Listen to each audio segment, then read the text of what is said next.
Hello, everyone, and this is Debbie Ronka, your host, and I want to welcome you to the Transition Bridge podcast. You know, there are times in life where we are going to experience some deeply troubling situations that wind up coming with us in life and causing us to doubt our self worth and even allowing us to adopt a lifestyle where we lack confidence. We struggle to believe.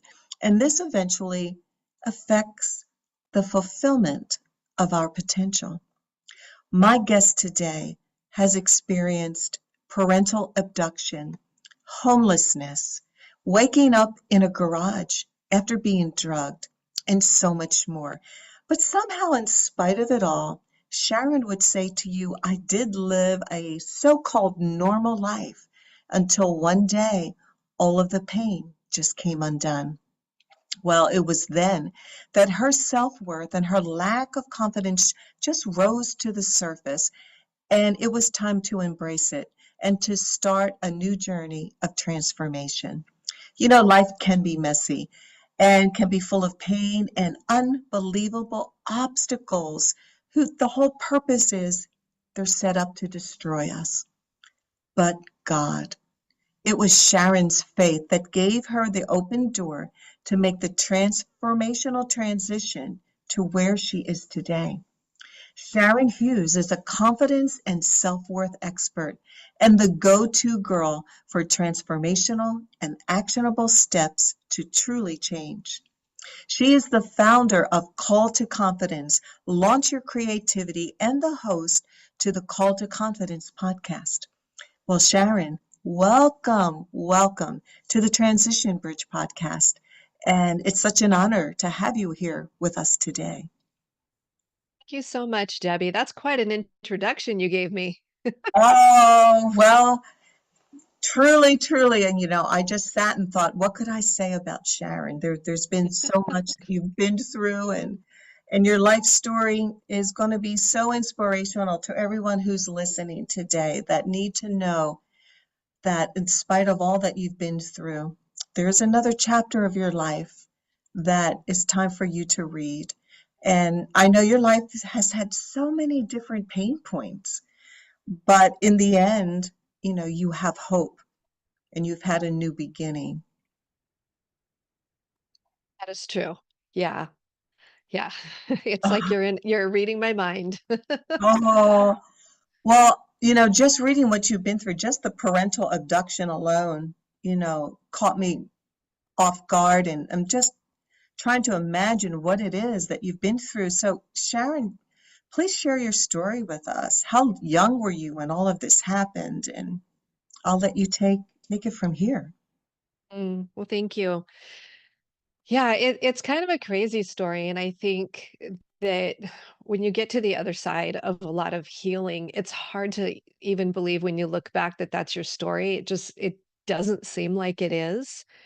But I was 7 when my father took me. My parents had divorced probably about a year and a half before that, and, we were in California. My mother left with another man that she thought was going to, be better to her.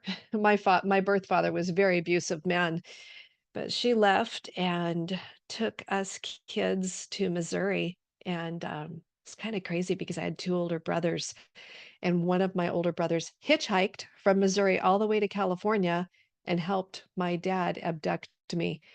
Oh my goodness. Just yeah, it's just crazy to think, he was a young teenager. He wasn't a whole lot older than me, but it's not like things were really that much safer in the 70s, but maybe to a certain degree.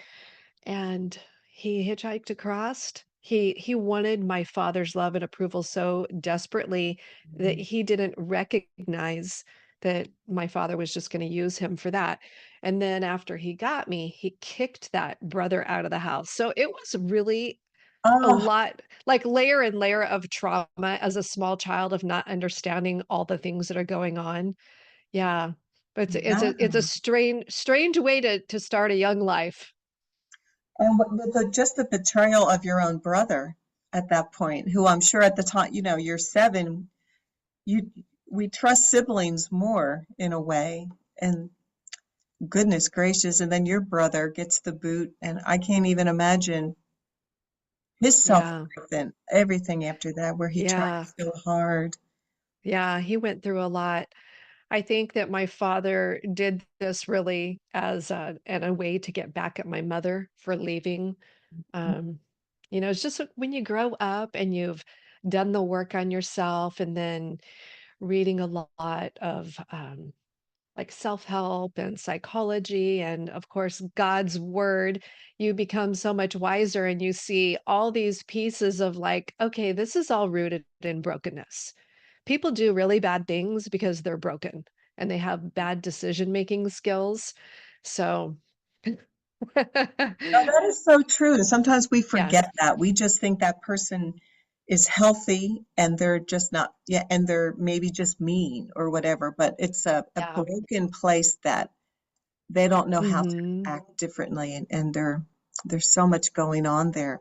So tell me the part about, okay, so how long did you stay with your father, and where does the garage part come in with you Oh, being yeah. Yeah, so I was with my father for 7 years, so I didn't see my mother that whole time, and then the same brother that had helped take me calls me out of the blue and says, "Do you wanna see mom?" It Oh, was just a sh yeah, it was just a shock. Well, the timing was really interesting because my father had remarried, and he had just had a huge blow up with his that would have been his 3rd wife, where, he was, removed from the home, and she was going to leave him, and she had, spoken to an attorney. They sh She didn't have legal right to me. So I was gonna be put in, like, a state facility because she didn't okay. have, custody of me. So coincidentally, my brother calls and, he finds all this out from me and says, "Well, do you wanna see mom?" So my mom and stepfather had moved back to California. So I went and saw her that weekend for the first time, and then she came back with my stepfather, talked to the current stepmother. I know this is confusing, and they basically compared notes, and it was like, yeah, he did the same things to my mother that he was doing to her, and because she didn't have legal custody of me, she allowed me to go back with my mother. Well, that just opened up the door for a whole 'nother can of worms because things were not very healthy and rosy on that side of the fence either. And I just got tossed back and forth between my mom and my dad for probably close to 2 years, and then I was allowed to go on a date with an older boy, and when you say older boy, that's Yeah, bad. right. Yeah, and, we went to a Halloween party that was at his older sister's house, and, I was young and naive, and I'd been through all kinds of trauma already. I just thought, "Oh, this is great," I'm going out with this older boy. He was college age, and he had a car. I didn't know him very well. But when we got to the party, he was not particularly interested in being my date, and I was a little disappointed. But another one of his sisters handed me a cup, and those red Cello cups have been around a long time. Mhm. I was handed a cup, and I took a sip, and I went in the bathroom to fix my Halloween costume, and I thought, "I'm so tired, I just need to lay down." And I laid down on the floor, and I passed out. Oh And my. I vaguely remember being put in a car. I remember, driving, and then I woke up, it was almost 4 in the morning, and I was at another residence, this boy's residence in the garage. Yeah, it was really awful. Oh, it sounds awful. I'm just so sorry. Oh my gosh. And I'm sure whoever you were with at this time was probably wondering where you were because it was 4 in the morning. Well, you would certainly think so. I mean, as a mom myself, my kids are all grown and out of the house. I could not imagine a child being out all night. But when I made it home, the front porch light was off and the door was locked, and I didn't have a house key. So I rang the bell, and my mother opened the door and she just looked at me. She didn't ask where I'd been, what had happened. I Mhm. didn't receive medical attention, nothing. And what was so interesting about that was when I really started to have the PTSD symptoms setting in. I had had a lot of other issues and abuse in those formative years, but this was really where it took root. I thought nobody cares. Nobody's coming to help me. Even my own mother is not asking me, "What happened? Where have you been? I've been up all night," that type of thing.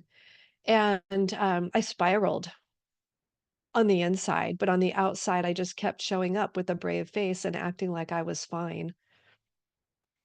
I could so understand that because, really at that point, what your heart is just saying is like, do you care?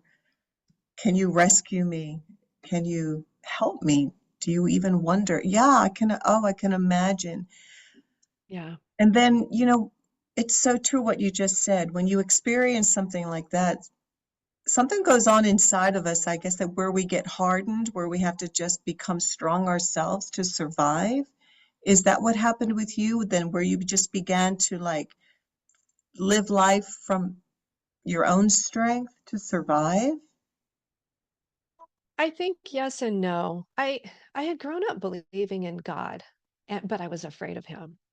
So as a Mhm. Christian, we and for those not listening or that are listening that don't understand Christian faith is we have the Father, the Son, and the Holy Spirit. So the Son Jesus died on the cross for us. That is a really cornerstone of our faith. Mhm. So I grew up thinking, well, Jesus is okay because he died for me, but God is like my father, and I'm going to be in trouble if I don't do everything just his way.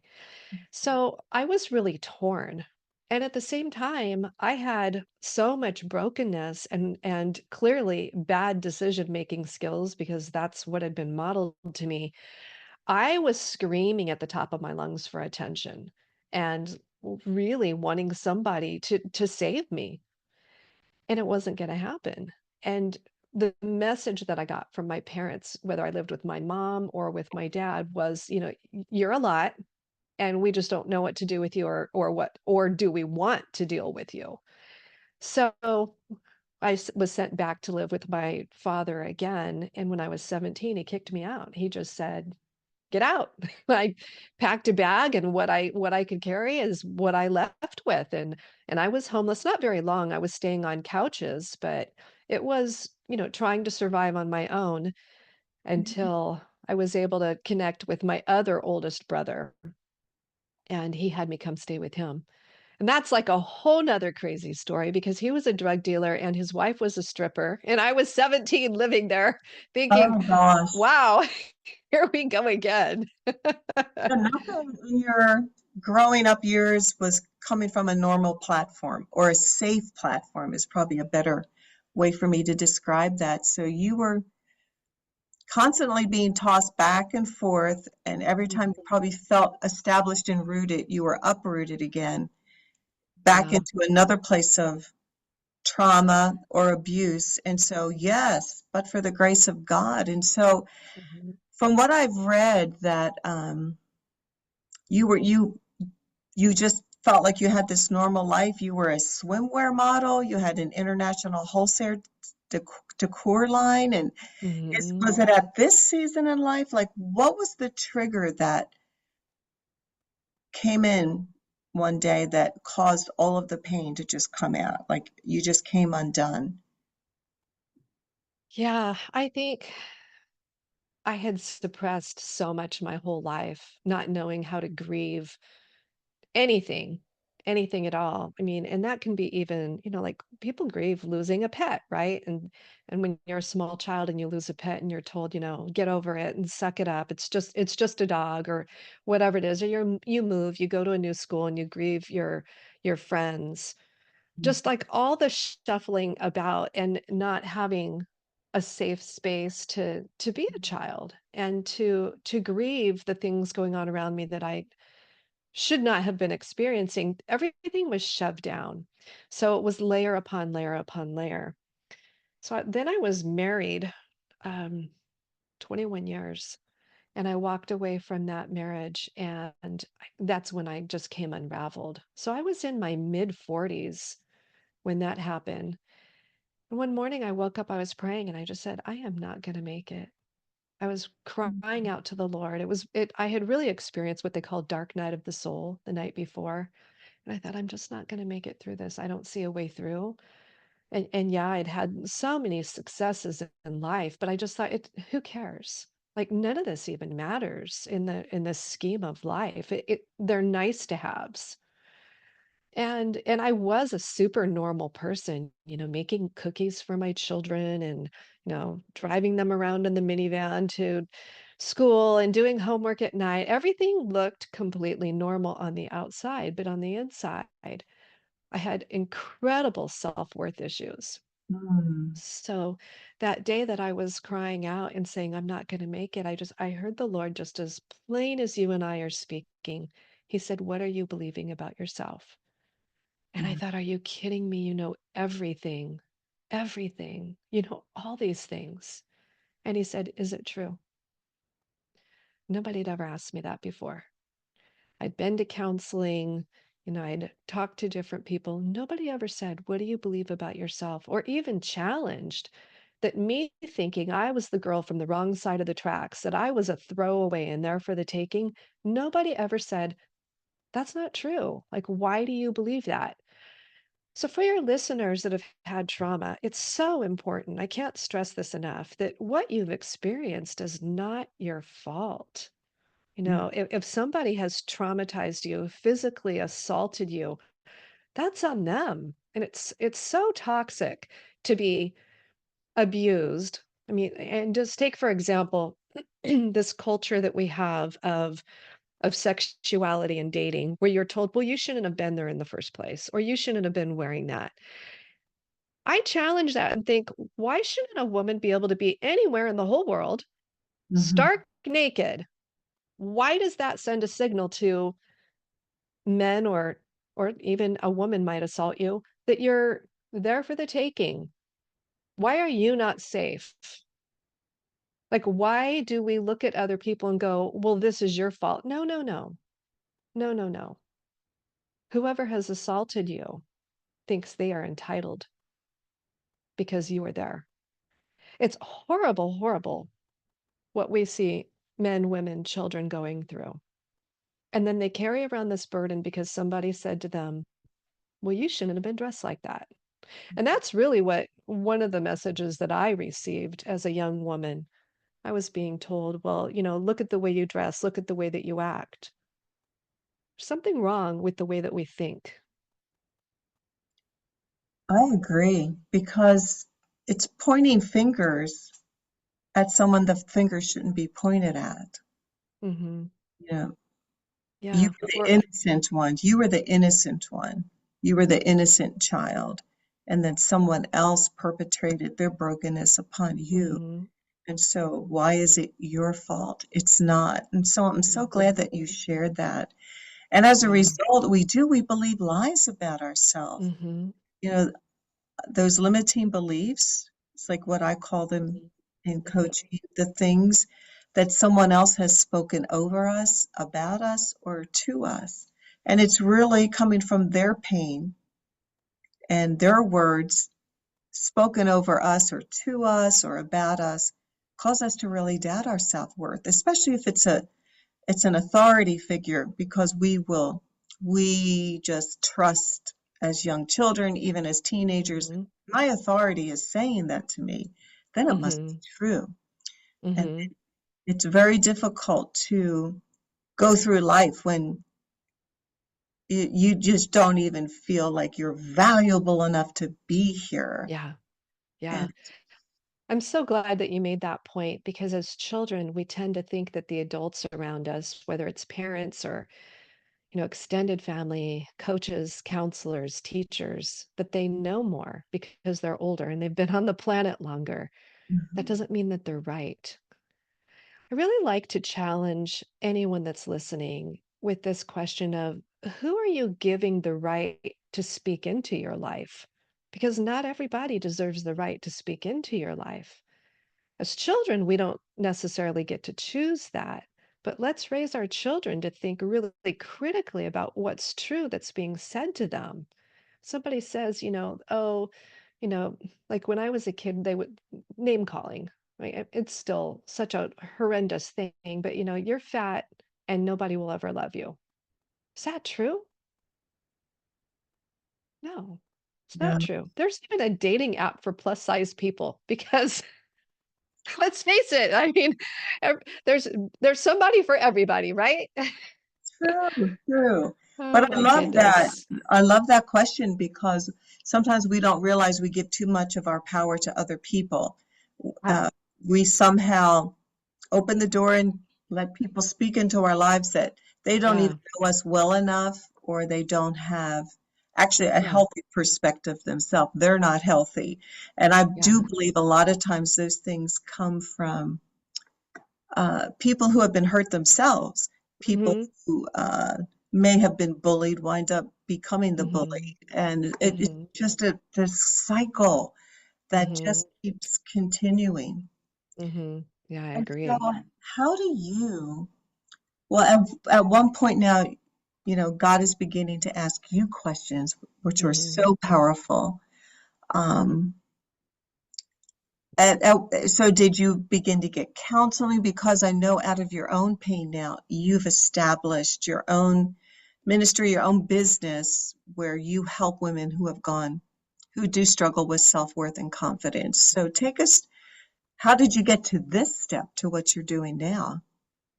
Well, it's really interesting. At the time that I had really had that serious come to Jesus moment, I had been in and out of some counseling. I had seen a counselor with my ex-husband, and then when the marriage was falling apart, I did like pre-divorce counseling, during divorce counseling, after divorce counseling. None of it was really helping. None of it was getting to the root of what I was dealing with. And it just kept coming back to these questions about belief. And around that same time, it was probably 2 years before that happened, I had been putting on these entrepreneurial events for women for several years, and I had come to this point where I just thought, "I really love empowering women and speaking life over women." And I thought, I'm gonna look into getting, like a degree, and I thought maybe I'll be a therapist. And I looked at that and I just thought, oh my goodness, it's going to take me the rest of my life to get all those clinical hours in and going back to school. And I thought, no, I'm not going to do that. And someone had shared with me where she had went to be certified. So as I was going through that process, my coach was actually asking me some of the hard questions. And all of a sudden, everything started clicking into place. I mean, coaching is just I think coaching in many cases is better than counseling. People need a quick win. They need to get traction. You don't need to sit in an office counseling for years and years and years to go around and around in circles of what somebody did to you 35 years ago. Like that is not helping you today. And, I don't want to step on anybody's toes or counselors' toes, but that was my experience.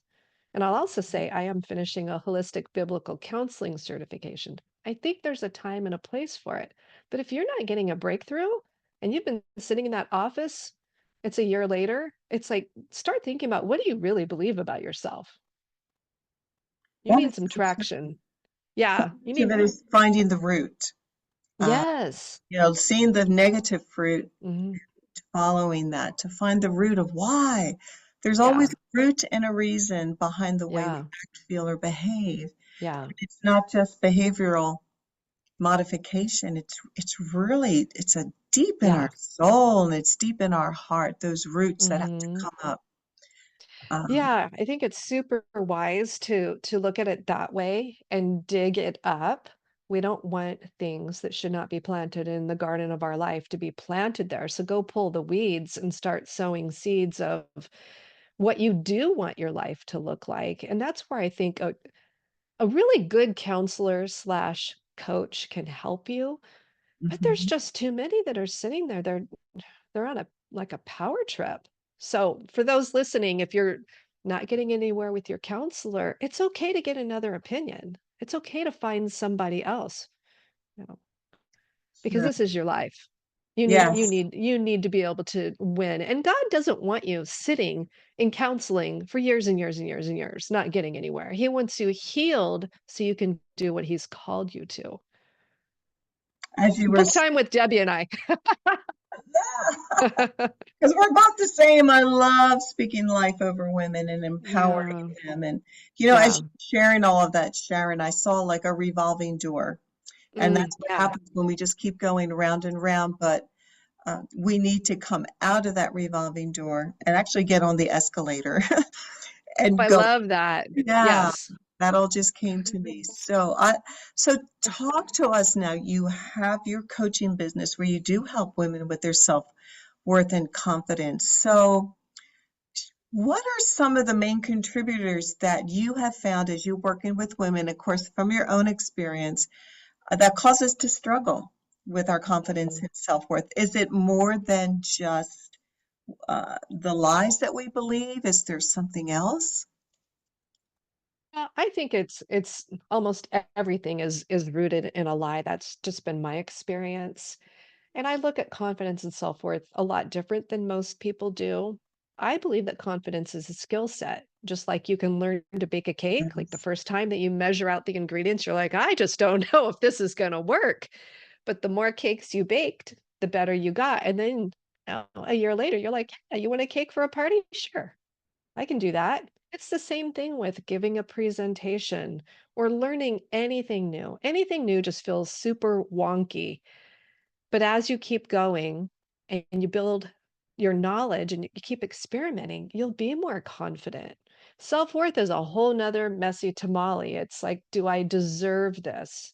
W- Mhm. Living in that belief of, oh, if they only knew how badly I'd messed up the last cake, they would not be asking me to do this and they wouldn't invite me to the party. But it's like that's really negative self-worth beliefs because our value is not founded in those achievements and what we can do and bring.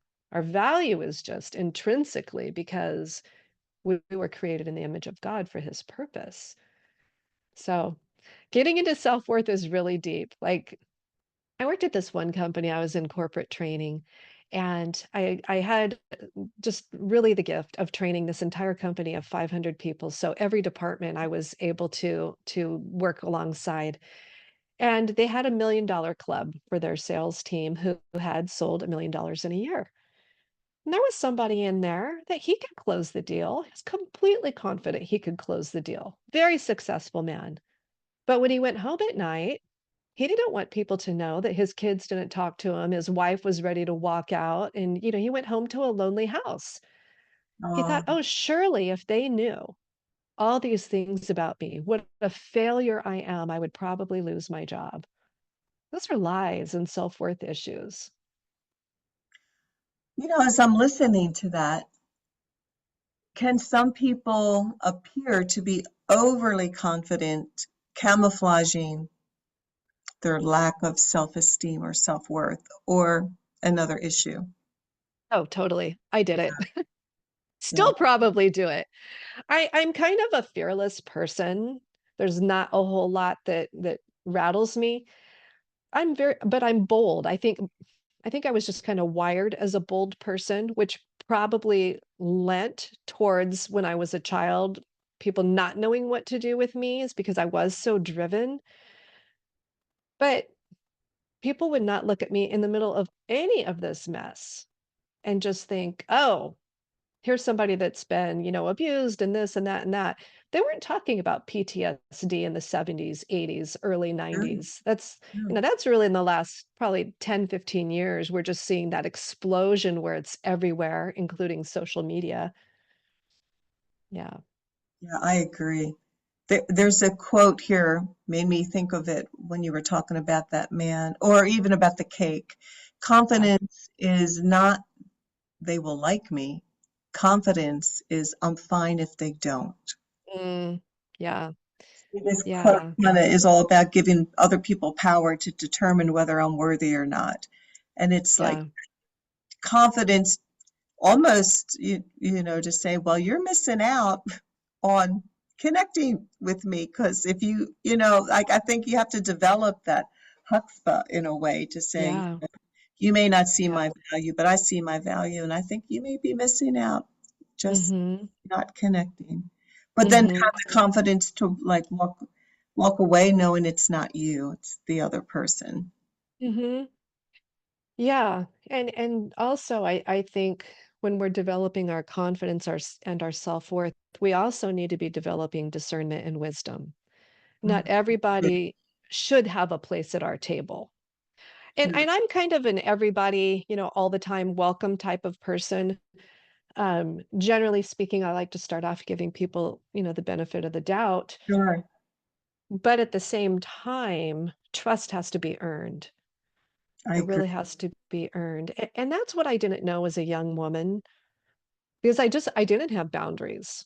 What was a boundary? It was like, what are you Mhm. talking about? I was kind of probably a bleeding soul that was just trying to find somebody to listen, which really set me up to fail.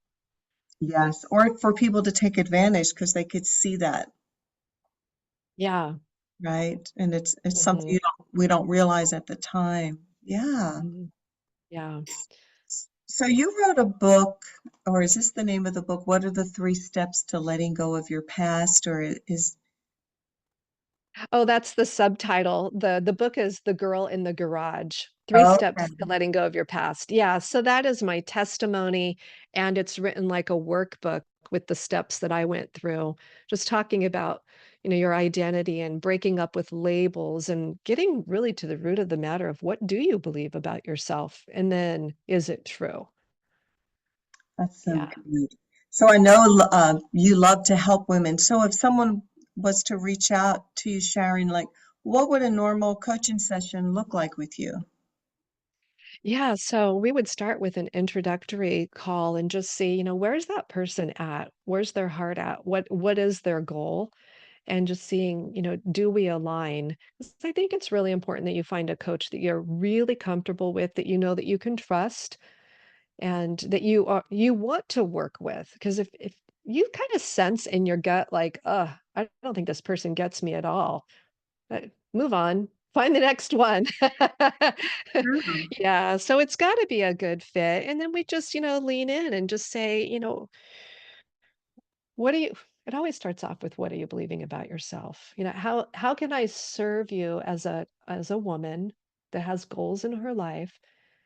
Let's look at what is it you're believing about yourself, and let's break up with some things, and then start forming new ways of thinking. Let's look at what's possible for you." You want to break up with the lie and start dating the truth. Yeah. Oh, for sure. And then marry the truth. Know the truth. Live with the truth. Yeah. So Yeah, here's for another sure. quote that you mentioned the word self. So it starts out self-love, self-respect, self-worth. There's a reason they all start with the word self. We Mhm. can't find them in anyone else. What does Mhm. that mean to you? No, it's interesting. I look at each one of us individuals, like our self, our body. We are the temple of the Holy Spirit. We have to take care of ourselves. How can we thrive and do what we're called to do if we're not being wise and taking care of ourselves, our body, our mind, our spirit?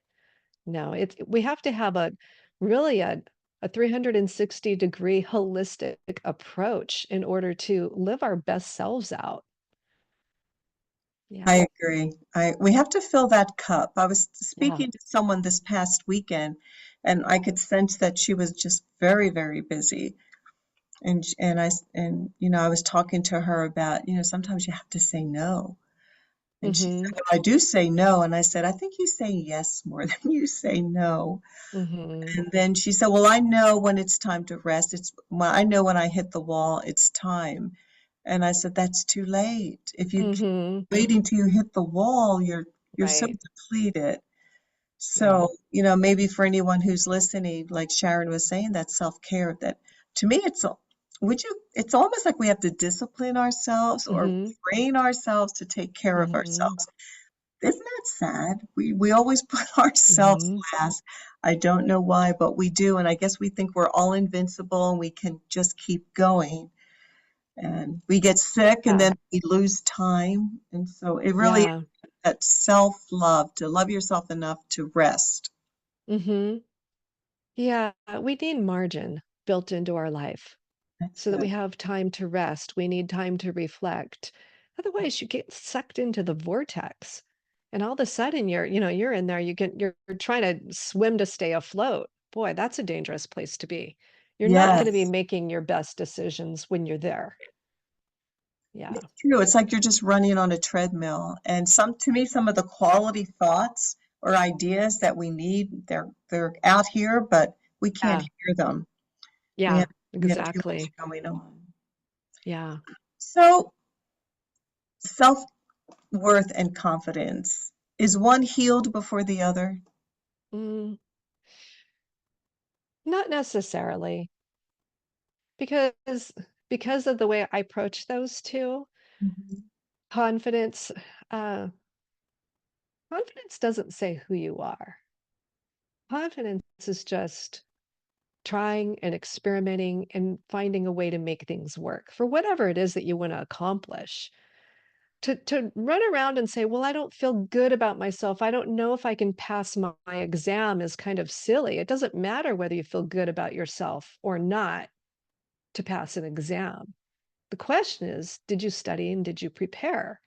Do you feel confident that you studied and prepared? That's different. Self-worth is, I don't deserve to pass. And it's kind of interesting. I had all these accolades when I had my international wholesale business. It was in magazines and things like that. And I was always so grateful for any press I had. But I started to notice this pattern. I would go, "Oh, that's great. But what's next?" Because it was never enough. I never thought that I had done enough to deserve anything. So that's really a jump through the hoops for approval type of belief.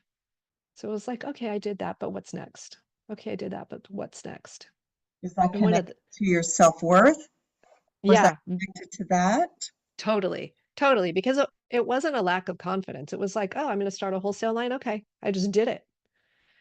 And got picked up by a showroom, then got into another showroom. And, it was just one thing after another. I had an idea. Okay, I'm just going to do it. It's just like, no big deal. But it was just like, oh, I didn't work that hard for it. That was so easy for me.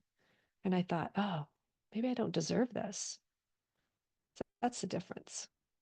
I love how you've separated the two. I Yeah. love how you separate the two different ways of thinking because you're right. We could do a lot and be very busy and productive, but not feel great about ourselves while we're doing it. Mhm. Yeah. Or we can not feel great about ourselves and not do anything. Like it's both sides of the coin, right? Yeah. I'll tell you one of the stupidest decisions I ever made is I went back to school in my 20s and I got on the dean's list the first semester and I was over the moon excited and they had a little celebration where they call your name and they give you a certificate. And I quit right after that because Oh, I didn't think that I could be on the dean's list the next semester. It was that I didn't work that hard and got to the dean's list. I was like, it wasn't that hard. It just happened. But then it was the pressure to, can you do that again? And I didn't think I could. And I didn't think I deserved to be. And basically, I was just scared. So I quit school. And I thought, how dumb was that? I should have finished and received my degree and didn't care what my grade was. Just pass for crying out loud, right? after that, it was easy. Yeah. Oh, wow. Just the power of that thought. Yeah. I don't think I could do this again, or this was too Hmm. easy, so I probably don't really deserve it. I mean, not everybody gets Yeah. on the dean's list, so something's wrong here. Like you Hmm. really overanalyzed it. You think people overanalyze Oh, yeah. things? Yeah, I think it's that, it's like running the 100-meter dash and you win. And then it's like, well, can I do it again? Can I maintain this status? There's a lot of things that I can do, but then do I have the grit to maintain? Can I make this happen again? Mm, What needs to happen within me to make this happen again? And do I So have what it takes to show up and do it?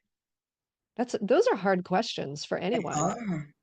Plus the value, to value yourself enough that even if you didn't get the same timing, it was okay because you're Mhm. still a good runner. But Mhm. if you don't achieve that, then it just is like a chink in your armor again that I'm not worthy. Right. That's what happened. Right. Yeah, so I think that's one of the enemy's lies right there is because what matters is that you show up and you run your race, and you keep showing up and running your race. It and when you're running, I did track for a little while when I was a kid, but, you stay in your lane. You have to run in your lane and don't worry about who's next to you. You just run. Mhm. And it's like we're told, run your own race. Keep an eye on your own finish line. Yeah. It's a I have good conversation, Debbie. You're making me think. Ah, I love all your answers. We could go on forever. Okay, so this quote kind of goes with what you just said. Confidence isn't believing you are better than everyone else. It's realizing you don't have a reason to compare yourself to anyone. Mm, And that's boy, good. do we all get Yeah. lost in that comparison. Yeah. Like when you were saying, like, stay in your lane, run your race, don't look to the left or right. Who are you running Mhm. with? Am I going as fast? Am I too slow? And then Mhm. that's where we stumble and fall Yeah. in the race. The comparison, we actually take our eyes off the prize. We take our eyes off the Mhm. goal, and we get caught off balance by turning Mhm. to compare. Mhm. Yeah. Yeah, that's definitely a danger zone too. You can't take those looking to the left and the right into yourself. That will really set you up for a lifetime of comparison. We can't win the comparison game, and we weren't meant to. Right. We don't need to compete with our sisters, you But don't know. you find sometimes as women, we just do. We Mhm. there's something about that, and Yeah. it's a scheme. It's just it because it robs us of our joy of what it is that we're actually doing. We Mhm. lose the value and confidence in what it is that we're called to do and how we're running our race. I know myself, I used to compare myself and then I would see myself small. And then Mm. I realized that that was a lie. And I had to, I get healed of that. And then like if find myself like just like, just a teeny bit, like if I'm comparing, I go, no. No, I Mhm. know where that will take me, and I won't go there. And it's Mhm. just like realizing, understanding our own wounds, understanding our own Achilles heel. Everybody has different ones. Yeah. To recognize once you get healed, oh no, here it's coming again. Now I can see it. Now I see the damage it can do. No, I will not entertain that thought. Yeah. Yeah. Yeah. I found the easiest way for me to break up with that type of thinking is just to celebrate the other person and you go, girl. You ran Mhm. hard, you ran fast. Good for you. I Yeah. bless you. And that's it. And you know what? It stops right there. There's no more of this monkey mind coming in of, oh, they're better than you. You'll never be as good as them. Who cares? I'm not running to please her. I'm not Mm, running to please the people that are cheering for her. I'm running to please myself. yes. Yes. Yeah. That is so good. Just bless her, bless them, and it is. And you're imparting a blessing and joy, and it just kind of snuffs out. Yeah. Yeah, that's great advice. Well, Yeah. It's Sharon, good. I would love for you to speak to anyone who's listening today that's struggling either with self-confidence or self-worth or self-esteem, someone who maybe has been through a really difficult time or just doesn't have anyone to believe in them. Mhm. I just want you to take this time to just speak to their heart. Yeah. Well, my favorite saying is believing a lie is just as powerful as believing the truth.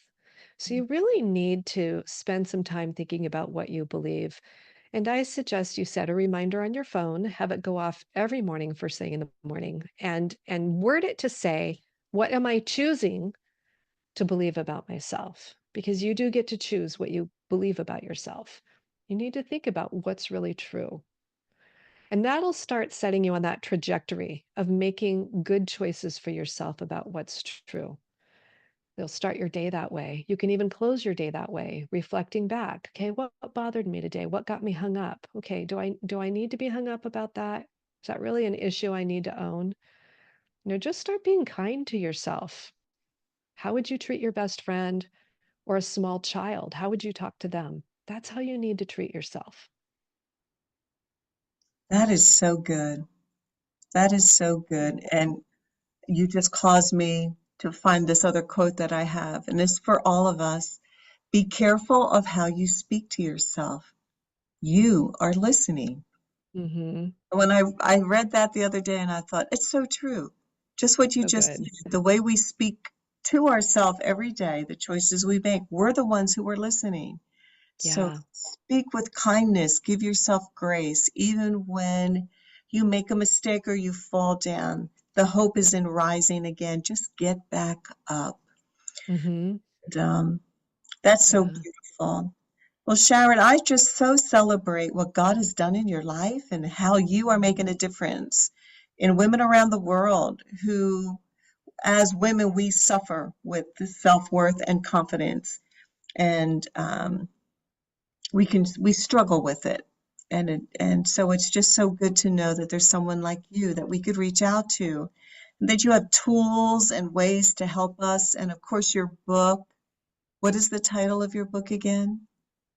Girl in the Garage, 3 Steps to Letting Go of Your Past. Love it. I love that title. I love that title. And it can be found on Amazon. Yes, it's at Amazon and Barnes and Noble. Yeah. Oh, good for you. Good for you. And so I am going to have all of Sharon's contact information in my show notes. But Sharon, I always think it's great if you just verbally tell people what your website is in case they're out and about and they can't write it down. They can just hear it. Thank you. You can find me at sharonhughes.net, and Hughes is traditional spelling, Hughes. If you go Wonderful. right there on the homepage, you can connect with me. And if you have any questions, I'm happy to help you. It's a wonderful website. I did go and look at it, and Sharon has several different ways that you can reach out and she can help you. So don't waste a moment. Check out the show notes and go to her website and connect with her. And remember, all of us have been given a race to run. Each of us are unique. Each of us have been given a potential that our gift back to God is developing it. And so don't give up. Don't lose hope.